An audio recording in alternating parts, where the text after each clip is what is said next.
Eve Magdim Bishlom Koladam, donc apprendre comme on en a parlé également hier sur le fait de savoir toujours dire bonjour en premier, donc de saluer notre prochain avant que lui nous salue. Et ensuite, il va dire Ve'eve Zanav la Harayot Val Teirosh la Shualim. Sois toujours à la queue du lion, mais ne sois pas à la tête du renard. Alors, bien que le soir de Rosh Hashanah, on dit autre chose. On dit par exemple dans le Hiratson, on dit chénier les roches de l'Olezanav. On demande toujours à être à la tête et jamais à la queue. C'est-à-dire on demande toujours à être en premier et pas en dernier. Ici la Mishnah nous dit autre chose.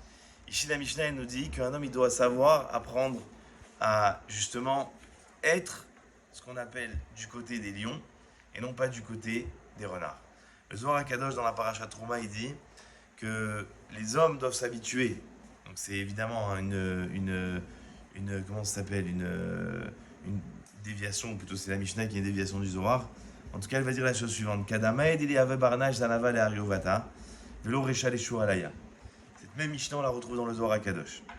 Et le Zohar, il rajoute une phrase où il dit que, en fait, être à la queue d'un lion, c'est s'appeler un lion. Être à la tête d'un renard, c'est s'appeler un renard. Et en fait, ce qu'il veut expliquer par là, et le Meiri, le Rami m'explique la chose suivante. Ils disent qu'en fait, un homme, de quoi on parle ici? On parle ici de s'approcher de gens qui sont plus rachamim que nous. En fait, Rabbeinu Yonah dans la Mishnah, il va dire qu'un homme, il doit plutôt être proche des talmidei rachamim, même s'il est loin d'eux, plutôt que d'être proche de gens et évidemment d'être bien intégré dans ce groupe, alors que c'est des gens qui ne sont pas les talmidei rachamim.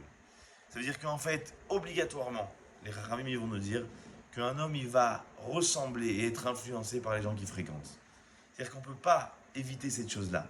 Et donc c'est pour ça que les rachamim nous disent, même si des fois, dans ton groupe d'amis, tu n'es pas super à l'aise, et dans ton groupe d'amis, effectivement, tu as des gens qui sont plus religieux ou plus rachamim, ou qui vont te tirer vers l'avant, mais tu te sens beaucoup plus à l'aise dans un autre groupe de personnes, rappelle-toi toujours qu'il faut être Zanav la Harayot.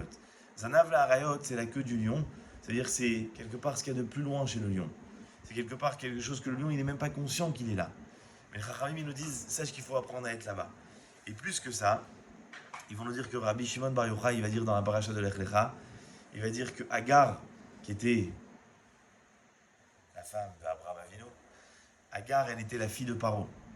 Et Paro, il a envoyé Agar, sa fille, et il a dit, je préfère que tu sois une chifra, que tu sois une servante chez des gens grands comme Abraham Avinu, que tu sois une princesse dans mon palais. D'accord? Pourquoi? Parce que Paro, après avoir connu Sarah Imenu, il a vu qui elle était, alors il a compris qu'il fallait que sa femme, que sa fille, elle soit proche d'Abraham Avinu. D'accord? Je ne sais pas si vous imaginez l'histoire, mais ça c'est un midrash qui est un peu moins connu. De là on apprend en fait que des fois dans la vie, même si dans notre entourage, on n'est pas exactement ressemblant aux personnes qu'on fréquente, eh ben, il faut toujours rechercher les gens qui sont au-dessus de nous, qui vont nous tirer vers l'avant. Et c'est facile, c'est beaucoup plus facile d'être assis à une table où on est plus à l'aise.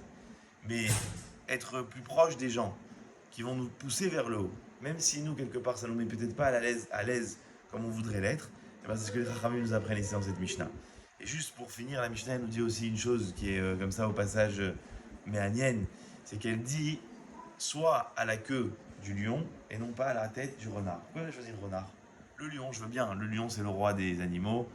Évidemment, quand on veut parler de la force ou de la grandeur d'un animal, on parle du lion. Mais le renard, pourquoi on a choisi le renard?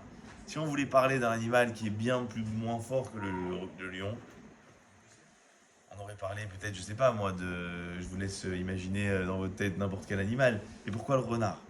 Et en fait, évidemment, la réponse elle est évidente, parce que le renard il est rusé. En fait, les Chachamim nous apprennent ici par là que quoi? Que pas tous les chemins sont bons pour arriver à quelque chose de positif dans la vie.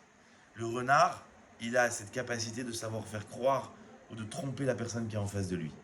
La Torah, elle veut nous apprendre qu'en fait, dans la vie, quand je veux avancer dans la Torah, eh ben, si aujourd'hui je crois que tel ou tel chemin, qui pourrait paraître un chemin qui est peut-être pas le bon chemin, pour paraître, malheureusement, juste être un homme de Torah, alors ça, c'est encore une erreur que la Torah, elle veut nous éviter de prendre. Ça veut dire qu'en fait, elle veut te dire que si un jour tu veux croire qu'en étant à la tête de quelque chose, tu es en fait à la tête juste parce que tu as utilisé des techniques qui sont pas les bonnes ou des chemins qui sont pas les bons, alors ça aussi, ça sert à rien. Pourquoi on a choisi justement, et on t'a dit, éloigne-toi justement de cet animal qui est aussi le renard, pour t'apprendre qu'en fait dans la vie, pas pas tous les moyens justifient les fins.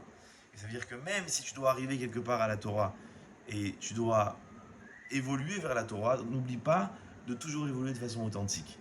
Ne te trompe pas toi-même de croire que tu es arrivé à la tête de quelque chose alors qu'en réalité tu es passé par un chemin qui n'était pas le bon. Ou alors tu es dans une place où tu crois que tu es à la tête alors qu'en réalité tu es dans une place où tu te trompes à toi-même. Voilà, messieurs, sur ce, je vous annonce que Bezrat Hashem, tout à l'heure, on se retrouve tous à 13h30 pour une Seouda comme vous n'avez jamais vu de votre vie. Bezrat Hashem au 63 Echadaham, c'est ça pour l'inauguration au Hashem du Mikvé. Évidemment, l'inauguration du Mikvé nous rappelle également que vous pouvez faire de temps en temps un peu de trempette pour vous purifier un peu. Chazak ou Baruch.